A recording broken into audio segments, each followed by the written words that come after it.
Hello mga idol, kamusta po kayo? I hope nasa mabuti po kayong kalagayan kasama ang inyong mga mahal sa buhay. For today's mini vlog, eto na naman papasok na naman ako ng dinner duty sa dining room. Syempre kailangan natin ng ballpen pang take order ng food ng mga guest na gusto nilang kainin tsaka breadcrumber pang linas ng lamesa at syempre hindi pwedeng mawala ang order book. At syempre hindi makukumpleto ang ating uniform kapag walang name tag at yung celebrity waist pin. At ngayon ay embarkation day namin dito sa port ng Cape Liberty dito sa New Jersey, at ngayon din ang huling araw namin na mag-stay dito dahil lilipat na kami ng biyahe papuntang Boston at iba't ibang lugar sa Canada at Iceland.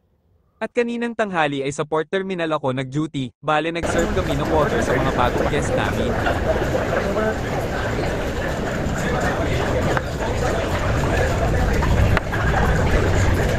At dahil nga huling araw na namin dito sa New Jersey kaya nagpaalam na ako sa mga kasama naming magtrabaho dito sa terminal. Okay. Bye, see you next year. Bye. Bye.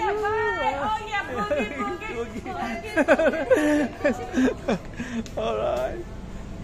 Till next vlog mga idol, maraming salamat sa panonood.